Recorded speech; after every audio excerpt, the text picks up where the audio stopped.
Hey there, greetings everybody. Good afternoon and welcome here to the Prog Monster. My name is Murph. I am the host of this show.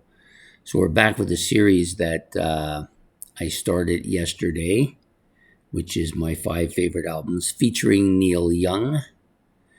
So I've put these in a kind, for those of you who like this kind of thing, I put these in the order I like them best currently, but this is not written in gold, but these are the ones I currently like. There's a couple that I wanted to throw in here, but you can only do if you're doing a 5 episode series with 5 albums, you can't put 7 in it because the math just doesn't work. I'm going to move up a little bit closer here. There, that's better. So we have the first album we did yesterday on the series. Today we're going to do the second album, which is going to be Rust Never Sleeps. This album, released by Neil Young back in on June the 22nd of 1979, also features the band Crazy Horse, which you see quite a bit. I think he's got like 15 albums featuring them on it. Of his 50 some albums, about 15 to somewhere between 15 and 20 of them are featuring Crazy Horse. Now, he did use other bands at times early on. I don't think over the last few decades, I'm pretty sure he's stuck to just Crazy Horse. So the personnel on the album, of course, Neil Young,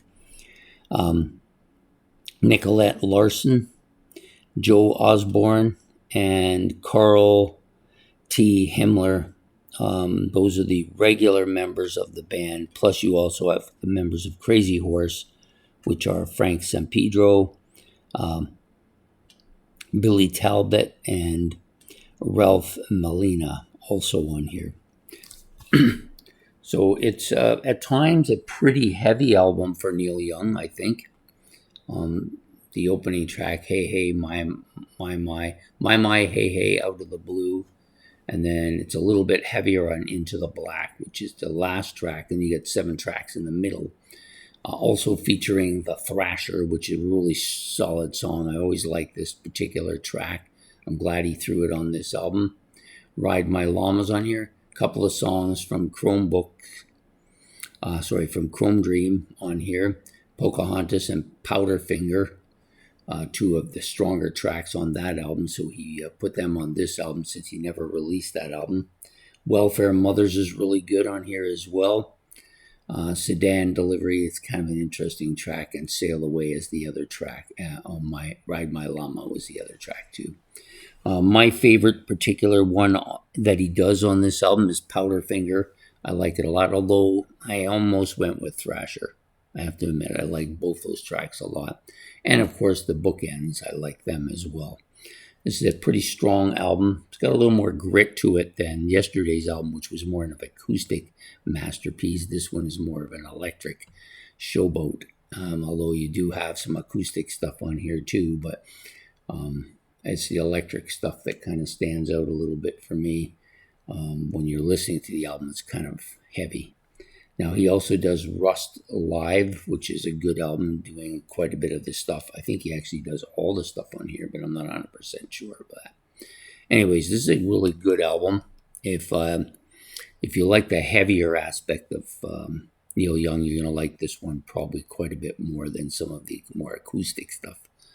But still, came out in '79, so at the kind of the last year of the 70s. Sorry, this album didn't come out in '79. Yeah, it did come out in '79. I was thinking of something else. But it was the last year of that, of the '70s, obviously, and a lot of bands were in that point where they were getting to the end of their sound. Some had already begun to transition, but others were hanging in there. And Neil Young, of course, he was just going to do what Neil Young does, which is whatever he feels like doing. This album, of course, produced by Neil Young as well. David Briggs and Tim Mulligan also producing. So I quite like it. I like the booklet that comes with it too. I'm going to show you. So you got some live photoage here. And then just basically the lyrics on the rest of the book, which is good because sometimes it's not so easy to understand what he's saying. And not always that isn't usually the problem. Usually the problem is that he's telling a story. So it's like reading a book. Every song that he writes is telling a story. So I like to read the lyrics to see where he's going with the story. He's one of those guys that does that a lot. And Paul Simon's another guy that's like that. Peter Gabriel, all these guys are kind of got that going on. And he does a great job of it, a masterful job of conveying emotions as well. So again, my favorite track is Powderfinger. So overall, that's why I like this album so much. I ranked it slightly ahead of Chromebook because of my familiarity with it.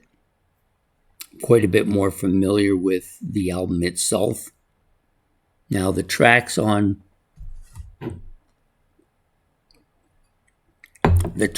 Chromebook, even though I'm fairly familiar with them, I haven't listened to them as a collection as much as this album. And I think that's probably the reason why I decided to put this one slightly above it. Anyways, that's my take on Neil Young and Crazy Horse here. Rust Never Sleeps, my number 4 album. Please hit the like and subscribe.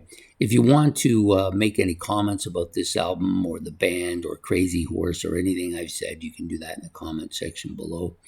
And we'll be back with episode number 3 tomorrow. Another really good album, another one of his solo stuff, but I think you'll enjoy this one. So take care, have yourself a good evening, and goodbye.